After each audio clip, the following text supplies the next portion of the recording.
Moi, j'ai envie de dire, la qualification d'une, elle n'est pas volée, de deux, elle est ultra méritée et ça vient récompenser tout ce travail parce que on l'a vu souvent en Afrique. Un coach, tu viens, tu as fait 6 mois, tu n'as pas eu les résultats escomptés, tu sautes. Là, le de Sabre, on a l'impression en tout cas que on l'a laissé travailler pour une fois. C'est historique, oui c'est quelque chose d'important, c'est un passage obligé pour la sélection congolaise, mais en même temps ça ne peut pas être l'apogée, parce que faut aussi apprendre des erreurs. Si on parle de 74, c'est parce qu'il n'y a pas eu de suite, Ouais. au final, c'est parce qu'il n'y a pas eu de suite. Partie de la campagne pour la Coupe du Monde du Brésil, et Dieu seul sait que c'était compliqué, hein.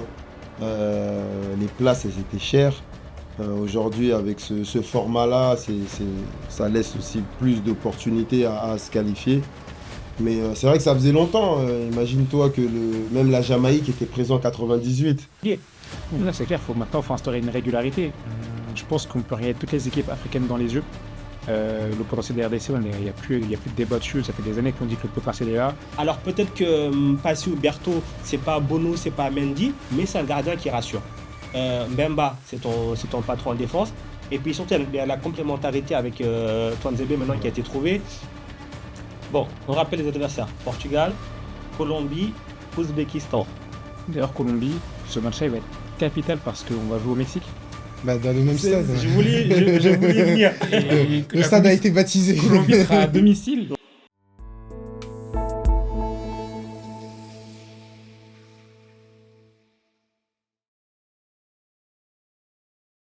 Salut à tous, SNA Le Cercle, nouvelle série. Aujourd'hui, un épisode un petit peu spécial.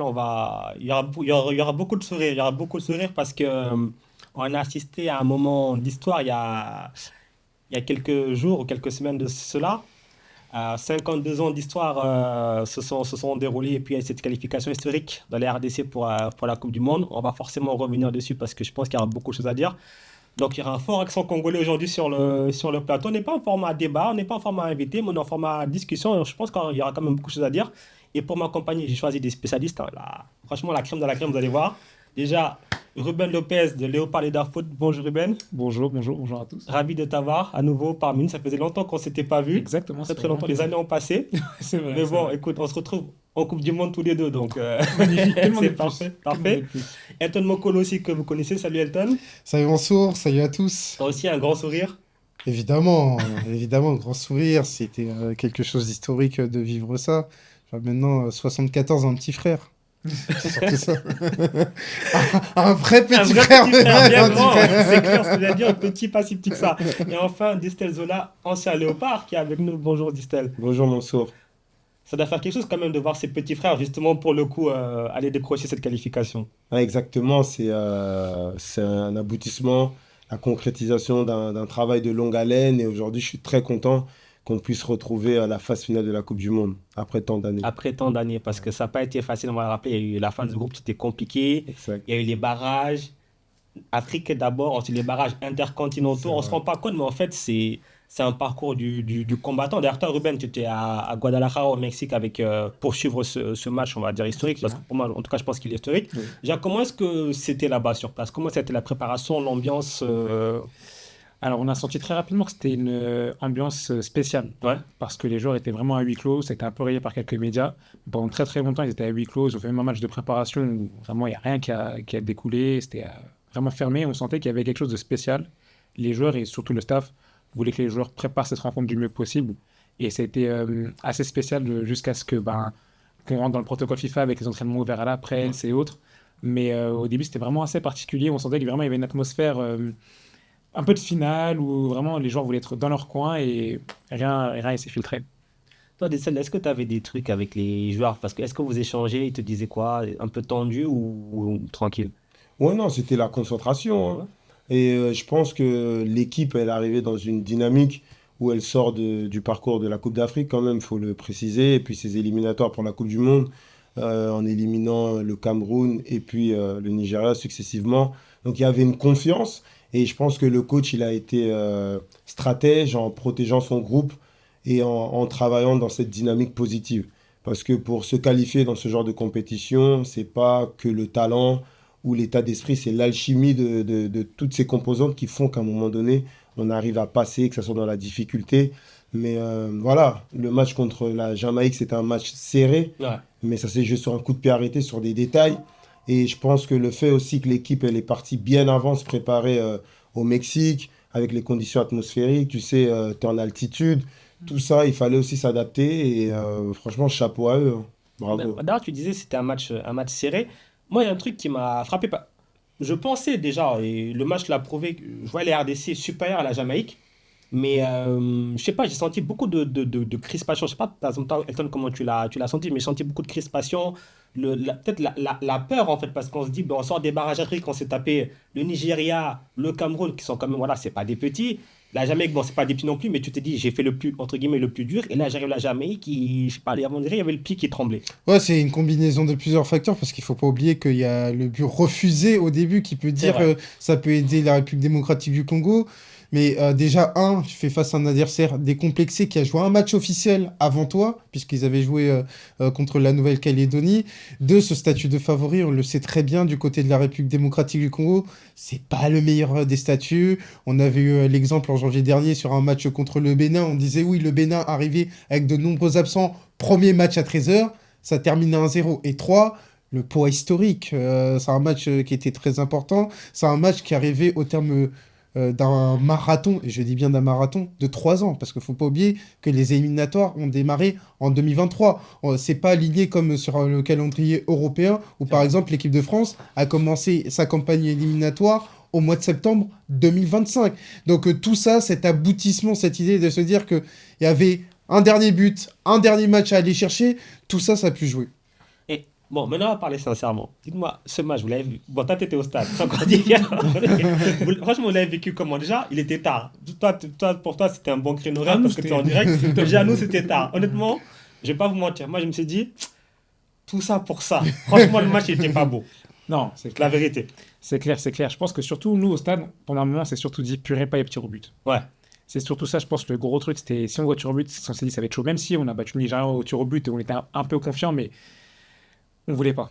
Franchement, on voulait pas. Mais après, on sentait quand même que le RDC était quand même supérieur. Mm. La Jamaïque, sur la rencontre, n'a pas eu énormément d'occasions, à part le poteau de Bailey à un moment, si je dis pas de bêtises. Mais sinon, voilà, on a eu 2 buts refusés pour hors-jeu. On a quand même eu une certaine maîtrise. Et je pense qu'on a vu les changements du coach qui ont apporté, enfin, avec Sipenga, autres, qui ont apporté vraiment un tonus, on s'est dit, ça va le faire tôt ou tard. Ça va le faire. Franchement, c'était vraiment ça le sentiment qui dominait.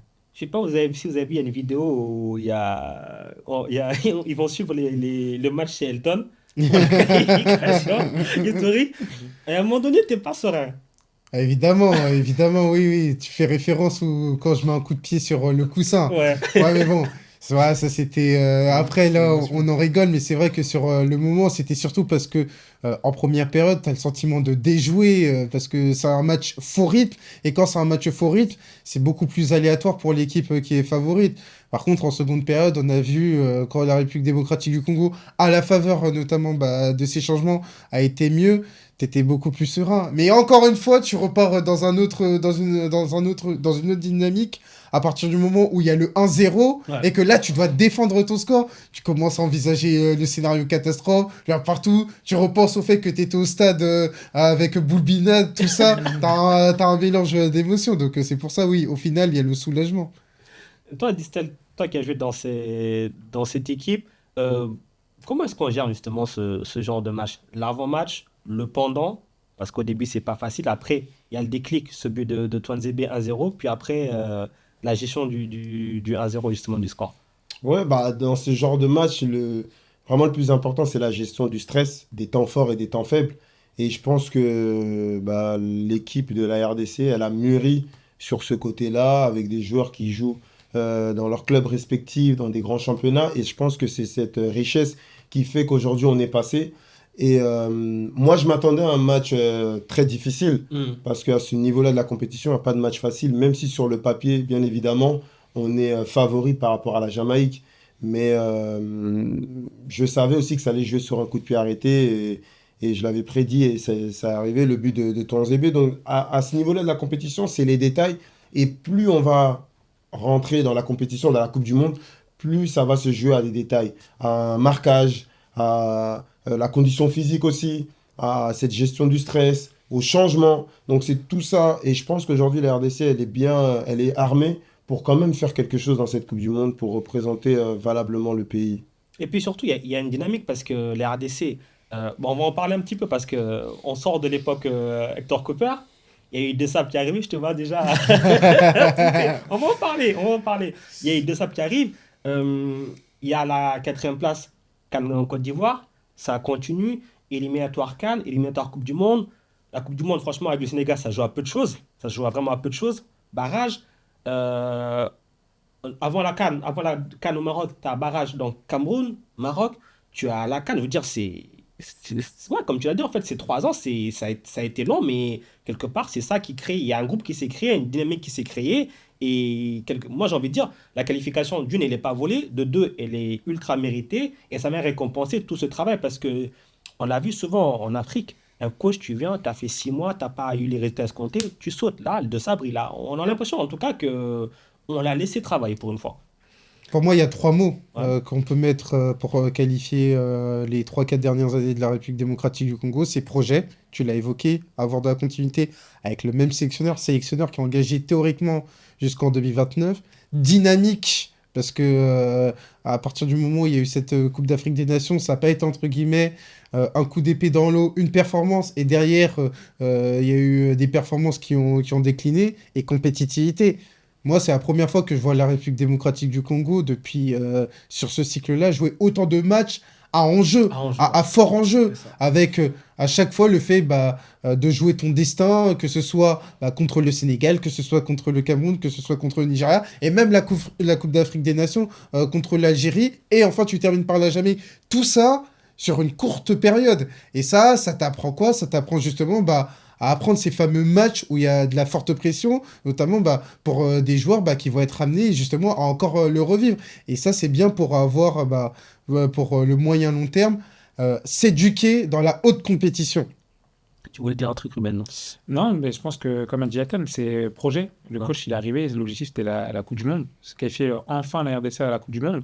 Donc, quoi qu'il arrive, on savait qu'il allait avoir plus ou moins un peu de temps, à part catastrophe à une Coupe d'Afrique des Nations ou autre, Ouais. mais que, en gros, le but, c'était la Coupe du Monde, c'était le projet, des éliminatoires qui allaient être longs, et de créer vraiment un groupe. Et on l'a vu, moi, j'aime bien, enfin, j'aime bien. Je trouve qu'il a un peu une mentalité un peu à la Didier Deschamps, c'est-à-dire qu'il a son groupe. Mhm. On sait qu'il y a des joueurs qui auraient pu être intégrés dans le groupe ou autre, mais il a son groupe, il a son ossature, il a ses hommes de confiance depuis le début, des Samuel Moutoussamy, des Chancel, même si Chancel avait des difficultés en club, des Cédric, il a des hommes de confiance sur qui il s'appuie, et c'est de la continuité. C'est ça qui est bien, il a mis un cadre, il a fait son projet, il avait ses idées, il a eu jusqu'au bout et ça a payé. Là, c'était son projet parce que nous, on l'avait reçu notamment à l'After Afrique et il nous avait exposé son plan, c'est-à-dire définir le cadre. C'était lors de l'été 2025. On n'était pas encore à ce que la République démocratique du Congo allait vivre.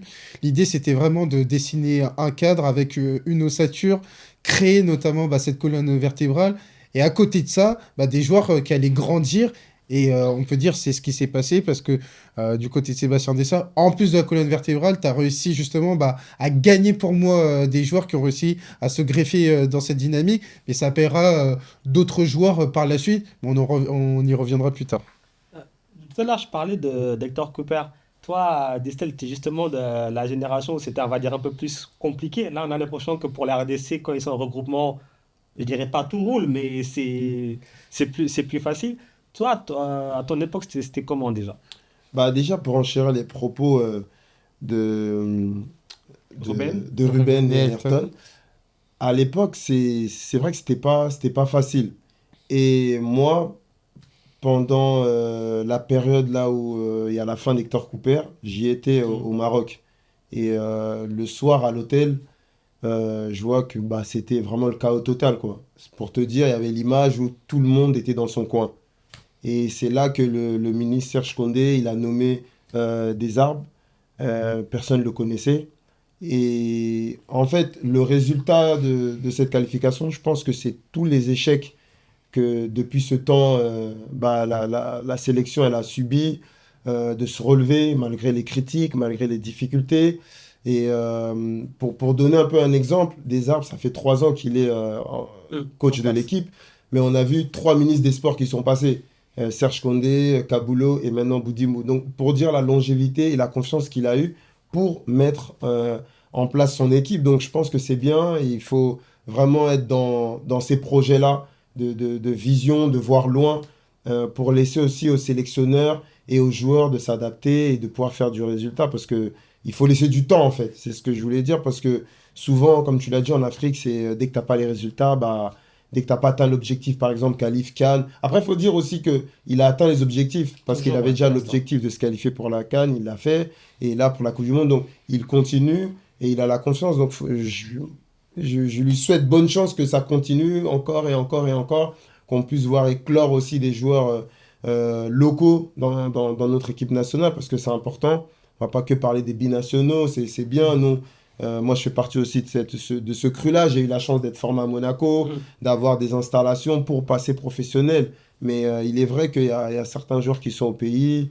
Plus l'an passé, j'étais à Vita Club Manager. J'ai pu voir aussi les défis et les réalités qu'il y a au Congo et à l'intérieur du pays aussi par rapport au football. Donc, il y a un gros chantier. Moi, je trouve que c'est très bien qu'on soit qualifié pour la Coupe du Monde parce que ça va donner un élan positif dans tout le pays Ouais. par rapport au football. C'est un peu comme la Coupe du Monde 98. Tu sais, en France, il y avait eu un record d'inscription pour les jeunes. Donc, j'espère on va avoir le même impact et on va pouvoir pérenniser le travail et nos résultats dans le futur. Ça tombe bien que tu en parles. D'ailleurs, on peut parler de ça parce que c'est vrai qu'il y a la qualification à la Coupe du Monde. Il y a cette projection qu'on se fait. Mais en fait, il ne faut pas que ce soit une qualification sans lendemain. Euh, Tu parlais là de l'effervescence que ça va créer, l'engouement que ça va créer. Peut-être il y aura une explosion de nombre de licenciés ou d'académies dans le pays. Mais il faut que ça aille de pair aussi avec des infrastructures.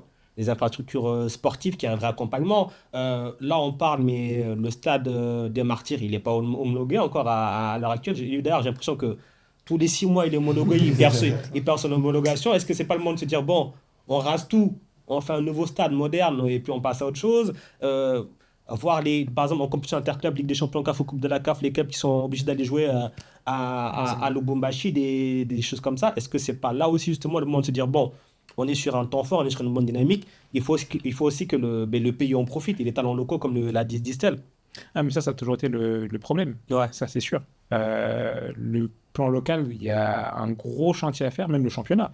Un coup, il est arrêté, un coup, il n'est pas arrêté. Enfin, Distel peut en parler. C'est compliqué. C'est très compliqué. Il y a un gros chantier à faire. Donc, l'équipe nationale, bon, comme on l'a dit là maintenant, je pense que l'objectif, c'est à chaque Coupe du Monde, la RDC doit être présente. Ça, il y a Ouais, à pas 9, qu'à à dire. 9 places et demie, ouais, il Non, faut essayer. voilà, on ne va plus se cacher, il faut qu'on soit présent à chaque Coupe du Monde. Mais sur le plan local, effectivement, on a énormément de talent, il y a une diaspora énorme.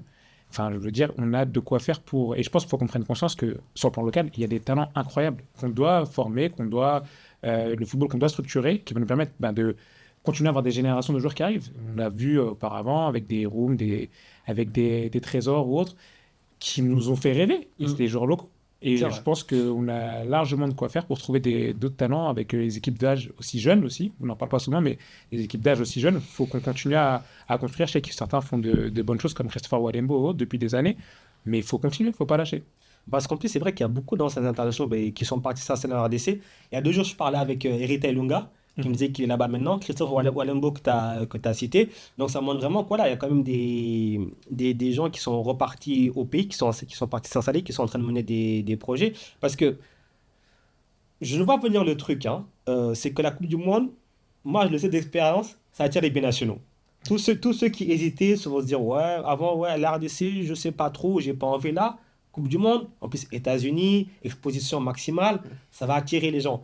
Est-ce qu'il n'y a pas le risque de se dire, bon, allez, on va aller justement profiter de la carte Coupe du Monde, on va aller voir des joueurs qui avaient été hésitants, on leur dire, écoute, là, je te mets la carte Coupe du Monde, comme ça, là, tu peux pas refuser. Et après, tu as un joueur qui vient, mais pour moi, en tout cas, c'est pas des projets à long terme. Pour moi, c'est trop court-termiste. Pour moi, la Coupe du Monde ne peut pas représenter l'apogée du projet de la République démocratique du Congo avec tout ce qu'on peut dire sur la Coupe du Monde. Oui, dans l'absolu, c'est historique. Oui, c'est quelque chose d'important. C'est un passage obligé pour la sélection congolaise. Mais en même temps, ça ne peut pas être l'apogée parce qu'il faut aussi apprendre des erreurs. Si on parle de 74, c'est parce qu'il n'y a pas eu de suite. Ouais. Au final, c'est parce qu'il n'y a pas eu de suite. Il ne faudrait pas que 2026, ce soit l'apogée du football congolais. 2026 doit être un passage, une étape importante pour le football congolais. Et le football congolais doit se servir de ça pour inventer, ou plutôt réinventer, le football congolais de demain. Et ça passe par construire un présent et laisser un futur. Avec tout ce qu'on peut dire de bien sur Chancel Bemba, sur Cédric Bakambu, sur Samuel Mutusami, etc., etc., on ne peut pas leur imposer une charge en disant qu'ils représentent à la fois et le présent et le futur. Le présent et le futur, ça doit dépasser notamment la sélection A. Ça doit être le football congolais dans tout son ensemble, que ça soit de la base, c'est-à-dire reconstruire des équipes compétitives, qualitatives chez les jeunes, et des infrastructures pour pouvoir, entre guillemets, avoir une trace concrète des avancées du football congolais. Et ça, pour moi, c'est un défi qui est majeur. Et ça, ce défi, ce projet fédéral, il ne se quantifie pas sur 1 ou 2 ans. Il se quantifie sur 10 ou 15 ans, comme l'a fait le Sénégal, comme l'a fait le Maroc, par exemple. Mais 10 ou 15 ans, Ouais, mais oui, oui. Entre-temps, tu as élection présidentielle, Oui. sûrement transition. Je ne parle même pas du Congo, je parle en général, Oui. notamment en Afrique. Tu as 5 ministres des Sports qui sont, qui sont passés. Est-ce que c'est possible? Moi, je pense que s'il y a une réelle volonté, même que ce soit des fédérations, la fédération, la FECOFA et du gouvernement, comme l'a fait le Sénégal, hein. Parce que moi, quand je jouais à Nancy à l'époque, les Sadio Mané, les Kalidou, ils arrivaient à Metz. Ouais. Ils étaient tout jeunes. Et ça, il y a 15 ans, tu vois. Mais ils ont investi et aujourd'hui, ils récoltent les fruits. Tu vois, il y a une multitude d'académies au Sénégal aujourd'hui, avec Djambar, Génération Foot. Et ils ont pas, eux, ils n'ont pas attendu la fédération sénégalaise. Ils ont commencé et après, ça a créé un engouement. Mais les résultats, ils sont là. Aujourd'hui, dans toutes les catégories jeunes, le Sénégal est représenté, champion d'Afrique. Donc, il n'y a pas de hasard. Et à ce niveau-là, pour gagner des titres majeurs, il faut un réel travail de la fédération et un accompagnement du gouvernement. Là, on l'a vu qu'il y a eu vraiment un engouement aussi du gouvernement, un accompagnement qui a fait aussi, qui a motivé les joueurs et tout le monde, tu vois. Donc, je pense qu'il faut vraiment investir sur une politique sportive pour les prochaines années. Et de là, on pourra pérenniser le travail qui a été fait et cette Coupe du Monde et s'appuyer sur ça pour avancer. Donc, c'est un défi. Ouais. Et pour revenir sur ta question sur les binationaux, Ouais. honnêtement, spoiler alerte, il n'y aura pas énormément de joueurs qui vont être intégrés à la Coupe du Monde. Non, c'est sûr. Le temps est trop court en plus. Le temps est trop court, même s'il y en a qui sont, on va dire, je pense, qui sont déjà d'accord, de ça, déjà des noms, je pense, de joueurs qui seront, si on les appelle, ils vont venir. Je pense que, voilà, on a dit 13 matchs de qualification, il y en a qui sont partis au Soudan, ils sont partis au Mexique, là, ils ont fait quasiment 3 semaines en dehors de leur famille. Et je sais que le coach a également rassuré certains joueurs qu'il ne va pas tout chambouler. Et certes, il pourrait rajouter 10 binationaux, mais il ne le fera pas. Non, mais même pour l'équilibre du groupe en plus. Voilà, ça serait ridicule. Il y aura peut-être 1 ou 2, mais voilà, pour la Coupe du Monde, on ne va pas se mentir, il n'y aura pas une révolution. Par contre, après la Coupe du Monde, ça, c'est autre chose. Ça, c'est autre chose. Mais là, pour la Coupe du Monde, il y aura peut-être 1 ou 2 ajustements. Après, tu n'es jamais à l'abri de blessures, peut-être. Aussi, voilà. Mais les binationaux, là, je pense que ce ne sera pas la priorité pour la Coupe du Monde. Mais en tout cas, ça va forcément faire parler parce que moi, après ça, quelques jours après la qualification, j'ai commencé à voir, oui, mais tu vois, après, souvent sur les réseaux, oui, mais regardez l'équipe qu'on pourrait avoir si on se programme machin et tout. Mais je me dis, mais vous vous rendez pas compte qu'en fait, c'est déjà d'une, c'est pas parce qu'ils sont binationaux qu'il y a la Coupe du Monde qui vont venir, d'une, et de deux, tu les fais venir, un groupe, c'est un équilibre.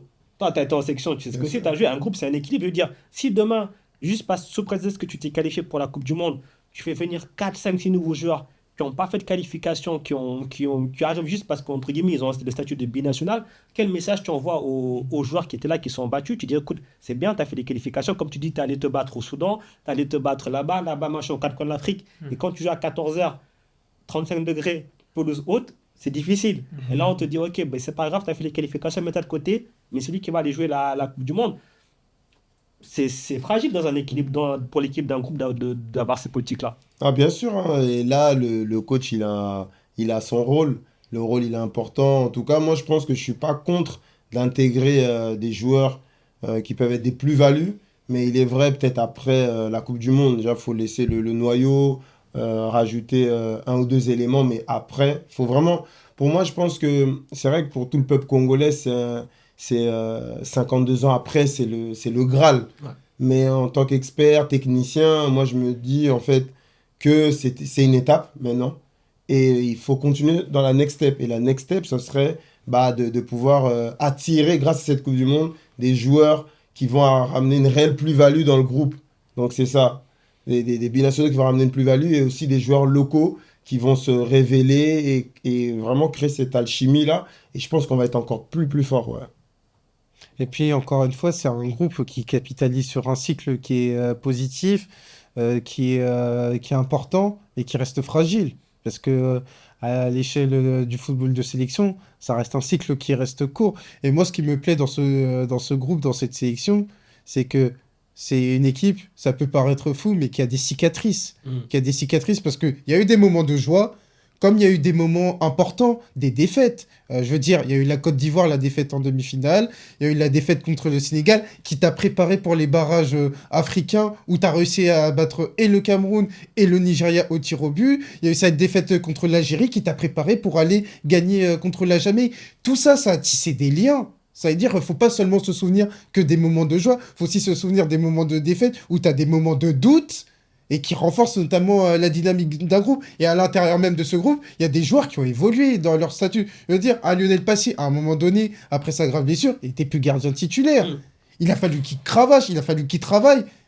Et dernière Coupe d'Afrique des Nations, il a été très satisfaisant. Un joueur comme Sadiki, il a grandi. Au départ, il est venu pour apprendre ses gammes, mais très rapidement, il est devenu titulaire. Un Meshak Elia, il avait un statut de remplaçant, il est redevenu titulaire, et ça reste un joueur respecté dans le groupe. Et moi, tout ça, toutes ces histoires humaines à l'intérieur d'une équipe de foot, ça m'intéresse. Et c'est pour ça que moi, quand je vois notamment les 11 probables, je dis attention, on ne peut pas, entre guillemets, sous-estimer l'impact de ce que représente un groupe dans un sport de très haut niveau. Ça, c'est très important. Et les considérations individuelles qu'on veut greffer sur un groupe qui vit ensemble depuis 3 ans, ça, il faut mettre de côté. Surtout que dans des compétitions comme ça, que ce soit la CAN ou la Coupe du Monde, la notion de groupe, elle est très très importante. C'est le groupe et la vie de groupe et là, on va dire les liens qu'il y a entre les joueurs, entre eux, qui te fait aller loin. Parce que si ton groupe, il n'est pas ça et qu'il n'y a pas ce côté, on est là les uns pour les autres vraiment. Comme il disait à l'époque, c'est quoi l'équipe de France? On vit ensemble, on meurt ensemble, c'était ça. Hein. Ouais. Tu vas pas aller très loin en fait. Oui, on va éviter un nice no, hein, si on peut. C'est pas mal. Et puis, oui, non, mais bien sûr, pour ce genre de compétition, il faut savoir aussi que les joueurs, comme tu as dit, ils seront 3 semaines ensemble. Il y a des égos à gérer, il y en a qui ne seront pas titulaires, d'autres des titulaires. Donc le coach aussi crée son groupe en fonction de tous ces éléments. Il ne peut pas prendre, si c'est la liste, c'est combien? 28 joueurs? Je crois que ça va être 26. Non, il ne peut pas prendre 26 titulaires, non. On sait qu'il y a des joueurs qui vont rentrer, il y a d'autres qui ont un statut de joker, d'autres titulaires, d'autres moins. Tu vois, par exemple, un Piquel, il a joué beaucoup de matchs, mais en ce moment, il joue moins. Mais ça veut dire peut-être à la Coupe du Monde, il peut jouer. Tu vois un Fiston Mayele qui a plus ce statut de joker, un Bakambu qui est là titulaire. Donc le coach il gère un peu son effectif et je pense que il le sait à l'avance par rapport aussi à des scénarios possibles de match, comment il va manager son groupe. Donc elle est là aussi la vraie, le vrai rôle d'un coach et c'est pour ça qu'il ne faut pas chambouler tout un effectif parce que s'ils ont réussi à se qualifier avec cet effectif-là, ils pourront faire très très bonne figure à la Coupe du Monde aussi. Merci. En parlant de l'effectif, moi il y a un truc que j'avais noté par rapport à quand on parlait d'il y a 3 ans, cette défaite contre le Maroc. La différence, c'est que je dirais pas qu'il y a beaucoup plus de titulaires en puissance, mais qualitativement, on dit souvent que pour avoir une bonne équipe, il faut avoir une bonne colonne vertébrale. C'est-à-dire qu'il faut avoir un gardien solide, il faut avoir un patron en défense, un bon milieu et un bon attaquant. J'ai l'impression que maintenant, la RDC, elle a ça. Alors peut-être que Passy ou Berthaud, c'est pas Bono, c'est pas Mendy, mais c'est un gardien qui rassure. Mbemba, c'est ton patron en défense. Et puis surtout, il y a la complémentarité avec Touanzebe maintenant qui a été trouvé. Tu as Noah Sadiki, comme tu l'avais dit, qui à la base était venu pour apprendre patron. Moutou Sami aussi, j'ai l'impression que c'est l'homme de base de Sabre. Et puis maintenant, tu as l'attaquant titulaire qui a été trouvé. Et du coup, ça te fait avec Bakambu. Et du coup, tu as ta colonne vertébrale comme ça. Est-ce que c'est la vision que vous avez ou Oui, c'est la vision qu'on a. C'est la vision qu'on a à partir du moment où c'est des joueurs qui ont réussi à grandir. Et tout ça dans des étapes différentes. Je veux dire, Touanzebe, il a quoi? Il a moins de 20 sélections. Faut pas l'oublier, mais on le voit déjà comme un joueur qui est important. Wan-Bissaka est arrivé récemment. Et moi, ce que j'aime bien, c'est que petit à petit, la maison a reçu des briques qui ont permis de cimenter ce 11. C'est pas comme s'ils étaient arrivés tous en même temps. Non, il y a eu des étapes de progression naturelle. avec notamment la Coupe d'Afrique des Nations en Côte d'Ivoire, les éliminatoires de Coupe du Monde, les barrages, la Coupe d'Afrique des Nations où Passy redevient titulaire. Et enfin, on a, alors je dis le terminus. Le terminus, on a le barrage face au Jamaïque. Tout ça, il y a eu des étapes où il y a des joueurs qui se sont révélés, qui se sont montrés importants à l'heure de la vérité. Alors, il y a un truc aussi qui m'a, avant de se projeter sur la Coupe du Monde, on en a forcément entendu parler, on en a beaucoup parlé. D'ailleurs, tu as fait un édito un petit peu dessus, je crois. C'est bon, il y a eu la qualification, vous êtes rentré du Mexique, d'ailleurs, beaucoup plus tard que prévu. D'ailleurs, avant de parler de ça, Ouais, vous avez fait quoi au Mexique? Vous avez... vous avez fait quoi au Mexique? On est entre nous, vous avez fait quoi au Mexique? Bah écoute, on a profité du pays, mais après, moi personnellement, je voulais rentrer, et en dépit de ma volonté, j'ai pas pu rentrer au moment où je voulais. Mais qu'est-ce qui s'est passé? Bah alors, pour les joueurs, en tout cas, il fallait célébrer. Il fallait célébrer. Après, malheureusement, faut organiser tout ça. Après, je pense que l'agenda du président n'était pas aussi libre que nous. Ouais. Et du coup, il fallait un peu attendre, il fallait préparer les choses et autres. Donc, ça a pris un peu plus de temps. Donc, malheureusement, c'est ça. Après, malheureusement, ce n'est pas de mon ressort, mais je ne comprends pas comment les clubs n'ont pas été avertis que si qualification, enfin, je pense que tout le monde savait que s'il y aurait qualification, forcément, les joueurs allaient passer par le Il y a pays. des festivités. Hein. Donc, ça, malheureusement, c'est la partie qui est regrettable. Après, les joueurs se sont occupés comme ils pouvaient. Hein. Parce qu'on rappelle, donc, le match s'est joué un mardi. Ils ont été reçus. Donc la Dimanche. trêve finissait mercredi. Il fallait retourner en club. Et donc ça a été dimanche qu'ils ont été reçus par le président de la République. Donc les clubs ont commencé à grogner. West Ham a porté l'affaire donc, pour Wan-Bissaka devant la FIFA. Lille pour Mbemba. Il est temps dit on va voir ce qu'on va faire. C'est un petit peu peut-être la fausse note. Et tu disais peut-être qu'il y a un problème de communication. Mais après, j'ai envie de te dire. Est-ce que même s'ils avaient communiqué, les clubs auraient accepté? Parce qu'on a vu récemment, même pour libérer les joueurs pour aller à la CAN, déjà, les clubs, ils tirent au maximum. Est-ce que du coup, quelque part, on incrimine beaucoup du coup la RDC de ce point de vue-là? Peut-être que je me fais l'avocat du diable. Hein. On incrimine beaucoup la RDC, mais même si la RDC avait essayé de demander, est-ce qu'on leur aurait pas dit non quand même? Le règlement, il est strict, tu vois, c'est 48 heures après un match où tu dois regagner ton club. Donc, pourquoi on n'a pas pu le faire dans les 48 heures? Je pense que ce serait rentré dans le timing, dans le bon timing. Là, c'est vrai que par rapport au club, juridiquement, tu peux te mettre en danger.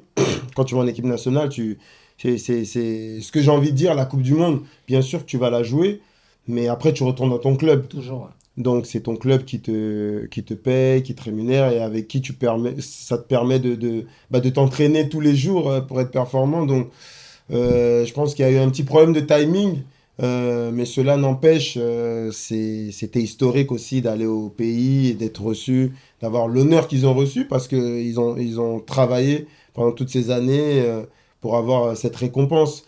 Mais c'est vrai que ça aurait dû être fait dans le bon timing. C'est un peu la fausse note, mais je pense que voilà, les clubs, ils vont aussi, c'est des humains, ils vont comprendre et que demain, ça sera juste une histoire du passé, quoi. Et toi, du coup, pour reprendre un petit peu ce que tu avais Ouais. dit dans ton édito, est-ce que les clubs vont vraiment sanctionner les joueurs pour ça? Parce qu'on avait aussi le président dire, oui, s'il y a des amendes, voyez avec la fédération, on va payer.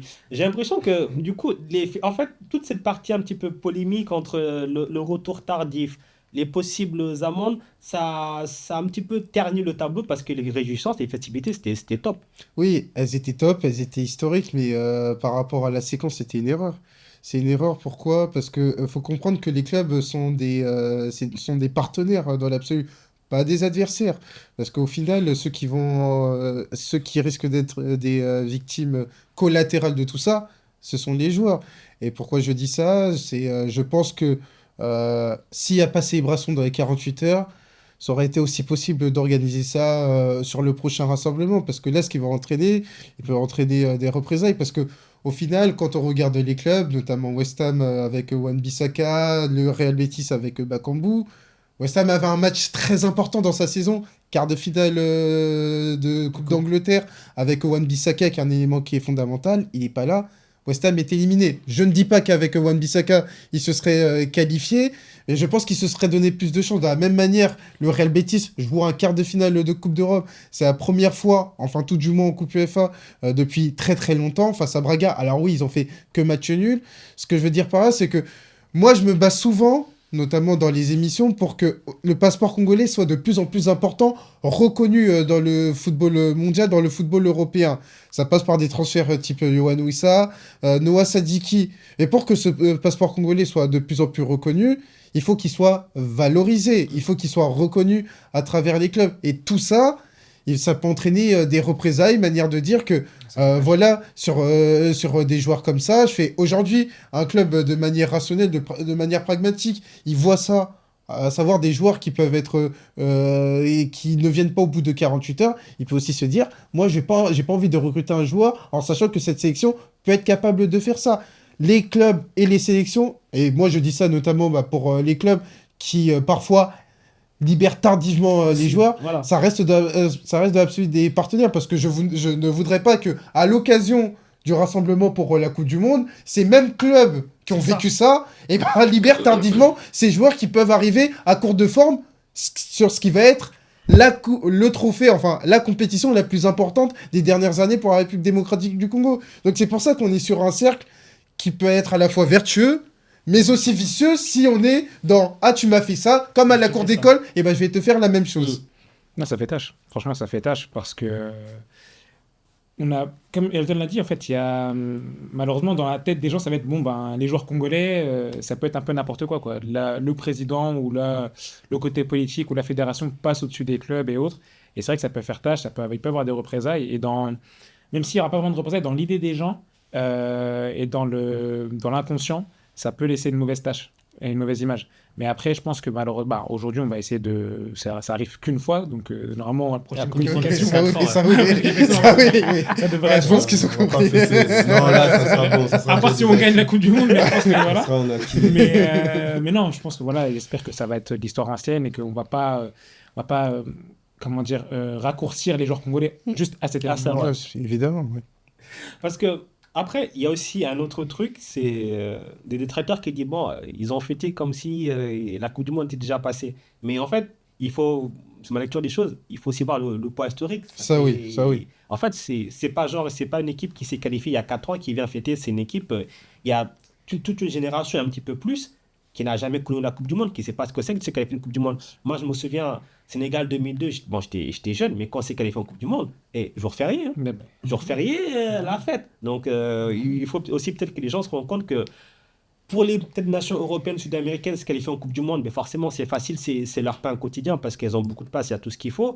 Mais de là où vient le continent africain, d'abord 3 places, ensuite 5, et là, 9,5, et donc 10 avec ce barrage réussi, c'était pas facile de faire partie des 5 il y a quelques années encore pour aller en Coupe du Monde. Non, bien sûr, hein. Moi, je fais partie de la campagne pour la Coupe du Monde du Brésil. Et Dieu seul sait que c'était compliqué, hein. Les places, elles étaient chères. Aujourd'hui, avec ce format-là, ça laisse aussi plus d'opportunités à se qualifier. Mais c'est vrai que ça faisait longtemps. Imagine-toi que même la Jamaïque était présente en 98, pour te dire, et nous, on n'était pas là. Donc, je comprends qu'il y a eu tout cet engouement. Mais comme je l'ai dit, maintenant, il faut voilà, célébrer. On a célébré, maintenant, il faut se remettre au travail. C'est ça aussi les grands compétiteurs et les grandes nations, hein. Les grandes nations, parce que elles sont toujours affamées, hein. Le Brésil, il a combien de... 5. Donc ils en ont gagné une, après il fallait une deuxième, une troisième, c'est des étapes. Et je pense que nous, on a pris du retard peut-être, mais maintenant, il faut prendre cet exemple-là et on va y arriver. Là, on parle de retard. Moi, un truc que j'ai toujours dit, en tout cas depuis que je bosse dans le football africain, c'est normalement, la RDC, si tout était normal, si tout était structuré, chaque CAN, tu fais minimum demi-finale. C'est-à-dire qu'en termes de potentiel, en tout cas, je voyais ça tellement énorme et tellement fort, tu fais minimum demi-finale. C'est-à-dire que tant que tu n'as pas, limite, ce qui se passe avant, c'est ton échauffement. Après, tu arrives en demi-finale, là, tu vas te commencer à taper contre des gros, et plus c'est affinité. Et qualification Coupe du Monde aussi, tu dois passer. Mais les choses n'ont jamais été. Les choses n'ont jamais été. Il y a eu tellement de choses qui sont passées entre la politique qui se mêle du sport, les coachs qui vont, qui viennent, les coachs qui sont là, tu sais pas pourquoi. Vous avez eu Cooper, je suis désolé, mais Cooper, pour moi, c'est une erreur de casting. Ouais, Il y en a eu beaucoup d'autres. Là, il y a une recette qui marche. Il faut impérativement pas forcément la maintenir parce que tout est une question de cycle, mais il faut que ça serve de base pour pour vraiment semer les graines, pour se dire, voilà, mais peut-être comme l'a fait l'Égypte il y a un moment donné, ou la Côte d'Ivoire, le Sénégal et autres, se dire, voilà, maintenant on va commencer quand même à être présent dans le dernier carré de Cannes, et puis Coupe du Monde, ça devient des trucs réguliers. Là, c'est clair, maintenant, il faut instaurer une régularité. Je pense qu'on peut regarder toutes les équipes africaines dans les yeux. Le potentiel de la RDC, il n'y a plus de débat dessus. Ça fait des années qu'on dit que le potentiel est là. Les effectifs, moi, tout à l'heure, on parlait des effectifs par rapport à l'élimination face au Maroc, etc. Moi, je trouve que même depuis la génération Distel, l'effectif est de qualité depuis quand même pas mal d'années. Après, bon, bien évidemment, des éléments extérieurs qui ont fait que, voilà, mais l'effectif, voilà, il y a eu la génération Distel avec des Cédric, avec des Youssouf, enfin, avec des Dieu merci Boguet, enfin, il y avait de la qualité, faut pas cracher dessus. Maintenant, vous êtes on en a parlé tout à l'heure, pour moi, c'est pas l'apogée. Là, c'est le lancement et il faut que ça continue. Il faut que ça continue. Comme tu as dit, le dernier carré de Cannes, ça doit être un standard, entre guillemets. La Coupe du Monde, il faut y aller. Les équipes de jeunes, je reviens dessus, mais pareil, pour le futur, les équipes de jeunes, ça commence par là. Il faut regarder, prendre exemple sur Maroc et le Sénégal. Maroc et le Sénégal, l'équipe de jeunes, il n'y a rien à dire. Il n'y a rien à dire. Et c'est là où nous, je pense, on a une marge de progression. Et que si le coach, la fédération, et il faut le dire, la politique, vont main dans la main ensemble dans le même projet, s'ils le veulent, il n'y a aucun souci pour que la RDC arrive enfin à exploiter tout son potentiel. Surtout les jeunes, parce que c'est vrai qu'on le voit sur les dernières CAN, que ce soit CAN U17, CAN U20, la RDC, où elle n'est pas présente, où elle va pas très loin, et c'est dommage. Et surtout, ça peut aussi servir de première compétition pour beaucoup de jeunes, pour les aguerrir. Et puis surtout, il faut qu'il y ait une sorte de transmission, parce qu'on l'a vu, par exemple, que ce soit en section du Maroc et du Sénégal, que tu as pris un exemple, on a vu des gens qui étaient en U17. Par exemple, je prends pas Matar Sarr au Sénégal, il a fait la Coupe du Monde des U17, il a été chez les U20, et maintenant il est en section A. Il faut qu'il y ait vraiment ce truc de palier, en fait. Et c'est peut-être aussi ce qui manque à la RDC. Après, pour le coup, c'est comme dans la vie, l'évolution de la société se fait à travers quoi? À travers ta jeunesse. C'est la même chose pour le football, c'est-à-dire que, en fait, tu as une vision de ce qui peut être fait dans les années. Toi, tu es bien placé pour le savoir. Nous, on a vu arriver en 2012 les Sadio Mané et tout ça, on s'est dit, ah ouais, ça peut être incroyable. De la même manière qu'on a vu arriver le Maroc avec les Hakimi à 18 ans, ah ouais, ça peut être incroyable. Et là, quelque part, avec les Moukao, les Sadiki, on est sur cette idée. Mais ça suffit pas. Ça suffit pas parce que il faut que ça soit encore plus important dans les catégories de jeunes que quand on parle de la République démocratique du Congo, capable de se battre sur les derniers tours de compétition, ce soit pas seulement sur Côte d'Ivoire 2023, ce soit sur les compétitions intermédiaires pour pouvoir se dire que ces gens-là, enfin ces jeunes-là, avec l'émulation, avec l'apprentissage de la haute compétition très très jeune, ils vont s'en servir pour pouvoir le redonner à la sélection la plus importante. Mais ça, il faut que la République démocratique du Congo redevienne, ou plutôt devienne au XXIe siècle, une sélection importante dans les catégories jeunes. Alors, on va se projeter un petit peu quand même. Il y a la Coupe du Monde au mois de juin. Les festivités, c'était bien beau. La Jamaïque, c'est oublié. Bon, Ruben, apparemment, Mexique, ils ont profité. Mais États-Unis, Canada, Mexique. Il y a ce groupe, notamment avec le Portugal. Coupe du Monde, la RDC y va pour faire quoi? Ça va être quoi l'objectif? Et par exemple, vous, quelles sont vos attentes? Moi, mes attentes, clairement, c'est de bien figurer, de rester dans la dynamique des résultats et de pouvoir être solide, déjà, dans un premier temps, être solide et de jouer avec ses forces, hein, avec cette colonne vertébrale dont tu as cité et de créer la surprise. C'est un groupe où je pense que dès maintenant, le staff va préparer ces matchs. Parce que c'est de la préparation aussi. Tout ça, c'est de la préparation. Et non, moi, je pense réellement que si on est solide, on a des chances de passer le premier groupe. Pour moi, clairement. En toute humilité. Oui, mais en plus, on est sur un format à 48. C'est Donc, ça. il y a les deux premiers qui sont qualifiés d'office. Et il y aura parmi les meilleurs troisièmes. On est sur un format quand même qui laisse un petit peu de place. La RDC était chapeau... Non, barragiste. Ouais, chapeau 4 par la chapeau force des choses, Ouais, comme ok. t'es barragiste. Ça laisse de la marge quand même. Il y a de la place pour passer, à défaut des deux premières places, par le meilleur troisième. Mais bon, moi, je C'est pense les qu'il y a la 8e, 3e, c'est ça, sur Ouais. 12. C'est ça, Oui, meilleur ouais. troisième, ça laisse quand même beaucoup de place. Moi, pour moi, l'objectif, clairement, c'est de gagner un match. Parce qu'on n'a jamais encore gagné de match à la Coupe du Monde. Donc ça, c'est déjà aussi historique. La prochaine étape. Pour moi, il faut qu'on gagne un match à la Coupe du Monde. Bon, forcément, tout le monde va dire Ouzbékistan. Bien évidemment, pour moi, j'espère qu'on va battre l'Ouzbékistan. Et après, effectivement, avec nos forces, on a quand même, il faut le rajouter, je pense qu'une de nos forces, c'est notre solidité défensive. Ouais. La défense, c'est costaud. C'est costaud et je pense que Portugal, on va voir, franchement, à voir. Mais Colombie et Ouzbékistan, je pense que vraiment, on a vraiment notre va-tout à jouer. Obtenir 4 points, je pense l'objectif d'obtenir 4 points est largement réalisable. Je sais pas, Coupe du Monde. pour moi, tu Et vois, pour moi, 4 faut- points, ouais. tu passes. Normalement, tu 4 points, passes. normalement, tu vas passer. Pour moi, je vois le Portugal, il faut l'aborder comme un match bonus. En mode, on y va, Pas on de- joue. Mansour, tu Non. connais mon avis, tu connais mon avis sur ça. La pression est pas sur nous. La pression est pas sur nous.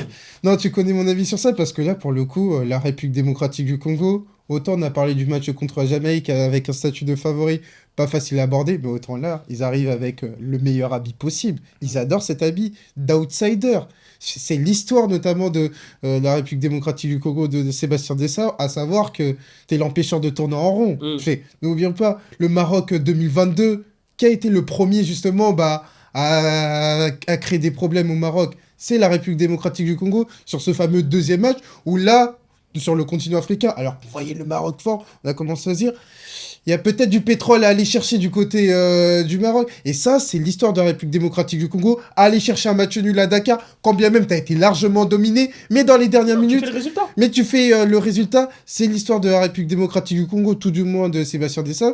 Et moi, ce que j'aime bien, c'est que là, tu vas voir le Portugal qui va arriver avec un statut qui va être très important, parce que c'est le Portugal. Ils ont remporté avec des nations, probablement la dernière Coupe du Monde de Cristiano Ronaldo. Donc, ils seront très attendus. Et tu peux être l'empêcheur de tourner en rond. Contre la Colombie, finaliste de la Copa América, tu peux être aussi cette équipe qui peut mettre en lumière les doutes de cette sélection, parce qu'ils ont une génération qui est plutôt vieillissante, avec Arames Rodriguez qui a pu forcément les minutes. Et enfin, tu as le dernier match contre l'Ouzbékistan, qui peut être un match historique à tout point de vue, parce que avec le fait d'être meilleur troisième, ou voire deuxième, ça, ou même plus si on veut, bah, tu dois viser la qualification, parce que moi, ce que j'aime dans ce cycle-là, c'est que déjà, je peux capitaliser sur le fait que Coupe d'Afrique des Nations en Côte d'Ivoire, Coupe d'Afrique des Nations au Maroc, t'as pas perdu en match de poule. C'est vrai. Tu n'as pas perdu en match de poule. Tout ça, ça sert de terrain d'entraînement, ou plutôt terrain de compétition, pour te préparer sur la Coupe du Monde, où là, tu vas pas arriver juste pour prendre des photos. Si tu veux, c'est pas Kofi Olomide dans Magie, là. Là, tu vas vraiment pour aller gagner des matchs, ou tenter de gagner des matchs. Et donc, c'est ce que j'attends, c'est la compétitivité que tu as montrée pendant 3 ans, ou plutôt, 3 ans sur le continent africain, retranscrit là sur une compétition intercontinentale. Bon, on rappelle les adversaires. Portugal, Colombie, Ouzbékistan. D'ailleurs, Colombie, ce match-là, il va être capital parce qu'on va jouer au Mexique. Bah, dans le même stade. Je voulais venir. Le stade a été baptisé. Colombie sera à domicile. Ouais. Ouais. Même si, bon, effectivement, il y a, tu sais, on en a parlé un peu tout à l'heure, il y a tout le contexte et autres, mais la Colombie sera à domicile, donc ça va être un match vraiment. L'ambiance va être incroyable. Franchement, les joueurs, je pense que. Après, bon, on connaît les ambiances africaines, ils ont déjà connu ça, mais jouer à la Colombie au Mexique, ça va être quelque chose. En plus, la Colombie, ils ont un jeu des fois pas débridé, mais ils mettent du rythme, c'est intense, ça va dans tous les sens. Luis Diaz, il court partout. Pour moi, en tout cas, c'est le genre d'équipe qui va davantage rappeler le football africain. C'est-à-dire, quand tu fais des fois des matchs de qualification contre des équipes où, entre guillemets, tu es le favori, ils viennent, ils courent partout, ils vont dans tous les sens. Pour moi, là, ils vont davantage se retrouver. Ça va être le match charnière. Pour moi, c'est Portugal, bonus, tu prends ce qu'il y a à prendre, mais tu le joues quand même à fond, évidemment. Colombie, là, tu as ton vrai combat. Et Ouzbékistan, par contre, victoire impérative. Et encore, Ouzbékistan, faut faire attention parce Ouais. que ça peut être aussi l'un des exemples à suivre. Ils ont beaucoup investi, notamment dans les catégories jeunes. D'ailleurs, ils ont connu 2 années qui sont historiques pour eux. Ils se sont qualifiés aux Jeux Olympiques 2024, où ils avaient d'ailleurs quasiment tenu en échec l'Espagne, futur vainqueur de la compétition. Ils se sont qualifiés pour la première fois en Coupe du Monde. Donc, eux, ils arrivent avec une nouvelle génération. Donc, c'est un adversaire que tu devras prendre au sérieux. Et oui, en tout état de cause, moi, tu joues pour la qualification. La qualification, encore plus avec le jeu de la 3e place. Et s'il y a qualification, il faut les huitièmes de finale de la RDC. Ah, après, je sais pas ce qui va se passer. non, hein. pas. Ouais. Première étape. Houston, Guadalajara. J'imagine et, même pas les attends, festivités qu'il y aura là. C'est pas un jour férié qu'il y aura, ça va être quelque chose. C'est une semaine. Ça va être une semaine. Non, mais après, rêvons. Je veux dire, il y a 4 ans, on était en train de dire oui, les nations africaines, si elles font un quart de finale, c'est bien. On a vu le Maroc qui fait demi-finale, qui casse un plafond de verre, qui montre qu'il n'y a pas de complexe à avoir. Est-ce que c'est pas ce que doit dire la RDC? On va dire, ok, nous avons un groupe qui est ce qu'il est, mais après, en plus, une petite histoire de meilleur troisième, des fois, tu as un ou deux gros qui se loupent, du coup, qui faussent tout le tableau. Du coup, tu peux arriver en huitième de finale, finalement, tu devais affronter un gros, tu affrontes une équipe qui est à ta portée, mais tu gagnes, tu es déjà en quart, et là, c'est encore. Tu vas déjà sourire. C'est vrai. 8e ou 16e? C'est 16e, 16e, pardon. 16e, il y a, huitième. il y a un match en plus. Mais c'est pour ça que moi, ça serait super intéressant en tout cas de passer ce premier tour parce qu'on a l'habitude maintenant de jouer des matchs à élimination directe. C'est ça. Et après, la Coupe du Monde, c'est que ça, c'est de la gestion du stress, des détails. Donc, si on passe, en tout cas, les joueurs, même, ça ne sera pas une surprise pour moi. Parce qu'ils sont déjà dans cette dynamique. Donc, c'est pour ça que cette Coupe du Monde, elle est super intéressante pour nous. On n'arrive pas perdu, mais avec des certitudes. Donc, mais il faut être humble, bien préparé. Je pense que la préparation, elle va être très importante. Et puis après, si les joueurs sont dans des bonnes conditions, et il y a aussi cet appui du peuple et du gouvernement, parce que tout à l'heure, on parlait, la différence entre notre époque, il n'y avait pas un investissement du gouvernement de cette manière. Je veux dire, on était un peu, pas laissé à l'abandon, mais il n'y avait pas le président qui s'impliquait, qui était là, qui parlait, qui venait. Non, c'était différent. Donc là, on sent qu'il y a toute cette implication. Ah, mais tu peux le dire, des fois les stades de préparation, c'était pas ça. Les primes, j'en parle même Ouais, pas. non, on a tout ça, connu non, mais maintenant, toutes c'est- ces réalités, voilà. bien sûr, on les a connues, les voyages, les longs voyages. J'ai le souvenir d'avoir fait en un jour, je crois, combien? 3 pays, hein. Avec les escales. Ouais, c'est ça. RDC, on est passé par Kasumbalé, ça, tu passes par c'est la frontière à Lubumbashi, la Zambie, Oui. Zambie, Kenya, pour rentrer après à Paris, tu vois, une Ouais. fois je jouais le mercredi, on avait joué mercredi à Lubumbashi et le vendredi j'étais à Ajaccio. Ouais. Donc imagine-toi le voyage que j'avais fait. Mais on a connu ça, après ça fait partie, comme j'ai dit tout à l'heure, des échecs, de l'évolution chronologique pour arriver à une qualification. Maintenant, il n'y a plus ces problèmes de voyage, les équipements, il y a un peu l'équipementier, des beaux maillots qui se vendent, il y a des points. Donc, tu vois, c'est tout un... C'est un cercle. C'est un cercle qui fait que bah, aujourd'hui, on en arrive là et c'est bien, franchement, c'est bien. Tout- Et il faut continuer De encore. toute façon, on joue comme on s'entraîne C'est comme ça. on est dirigé. Le match, il se gagne à la minute où tu arrives au rassemblement. Tout doit être optimisé pour justement amener la performance. Et amener la performance, c'est avoir un cadre sain, un cadre de travail. Pour moi, il y a un stage qui est fondamental. C'est le stage d'Abu Dhabi juste avant la Coupe d'Afrique des Nations. Ouais. Ou le stage d'Abu Dhabi, enfin à l'époque, notamment avec RMC, il y avait eu des retours où ça disait ça travaillait bien et dans un cadre idéal. Et derrière arrive cette demi-finale.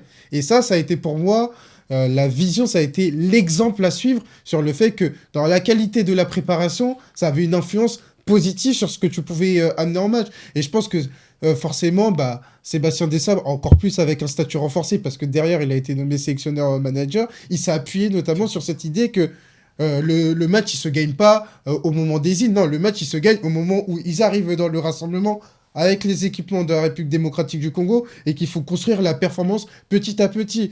L'entraîneur, c'est pas... Évidemment, l'entraîneur est très important. Évidemment, les joueurs, ils sont très importants. Mais l'intendant, celui qui va travailler à la cuisine, celui qui va travailler notamment justement pour bien les loger à l'hôtel, tout ça, ça participe à créer la performance. Et aujourd'hui, du côté de la République démocratique du Congo, mieux vaut tard que jamais, on est en train de l'apprendre et de s'en servir pour justement que ça serve à la sélection. Après, j'ai envie de dire, Desarbes, moi j'étais avec lui l'an passé, je le voyais souvent, puis vu que nous on s'entraînait au Stade des Martyrs, et souvent avec Vita on s'entraînait, et après l'équipe nationale venait. Mais il gère vraiment tout, il est vraiment minutieux sur tous les détails qui touchent à son groupe. Et ça fait la différence, et j'ai l'impression que c'est un peu l'héritage de Claude Leroy. Ouais. Tu connais bien, moi je l'ai eu, c'était mon coach en équipe nationale. Et Claude Leroy, il était vraiment fort, parce qu'à l'époque même, notre coach adjoint, c'était le Minier, tu vois, pour te dire, il est maintenant en Haïti. Donc, ils savent gérer le joueur africain. Ils ne sont pas non plus trop stricts, mais ils savent taper du poing quand il faut et laisser aussi cette petite liberté, parce que c'est ça aussi la sélection, quand on se retrouve avec nos collègues, c'est partager des moments, voir nos familles, vivre aussi cette atmosphère du pays. Et il a compris ça. Il y a des coachs qui ne comprennent pas, ils sont trop stricts. Par exemple, un Cooper, il avait son adjoint qui était, je crois, qui était malien, il comprenait pas les dynamiques de la RDC. Et il faut comprendre aussi, maintenant, Desarbes, il a compris, tu vois, on l'appelle Tatou Seba, il est dans la culture. Ça aussi, ça joue. Et Claude Leroy, pour moi, c'est le maître, c'est le grand maître. Parce que quand on était avec lui en sélection, on était, pour moi, hein, on allait en sélection, on était sérieux dans le boulot, mais à la fois, on kiffait on kiffait d'être au Congo avec nos coéquipiers, avec nos familles, et c'était vraiment top, cette alchimie-là. Il l'a compris, Desarbes, et là, il est en train de faire un grand travail, hein. Alchimie, bonne préparation, et comme tu l'as dit, on joue comme on s'entraîne, et par l'inverse, en tout cas, en espérant que la RDC fasse une bonne Coupe du Monde. Et tous les pays africains d'ailleurs, mais en tout cas Tous la les RDC, pays parce que, africains. en tout cas, il y a vraiment beaucoup de T'inquiète choses à pas, faire sur Mansour, cette ça va matière. se retrouver avec le Sénégal à un moment donné. Ah, écoute, franchement, moi je signe, hein. Je signe de toute façon, un bar qui est maîtrisable. Ouais, ça démarre sur ça, pas oublier, Ça démarre t'inquiète sur pas. ça. Je pense que vous n'avez pas oublié. En tout cas, j'espère que vous avez beaucoup aimé Rancunier n'est pas précis. vous avez beaucoup aimé cet épisode. On se retrouve prochainement pour un nouveau format. Ce sera le format débat. On va revenir un petit peu sur tout ce qui se passe autour de cette finale de la CAN 2025, jury d'appel CAF, tout ça, etc. On aura des documents à vous montrer. Vous allez voir, ça va être fantastique. Vous allez nous insulter, mais on adore ça. Allez, ciao, ciao. Ciao. Ciao.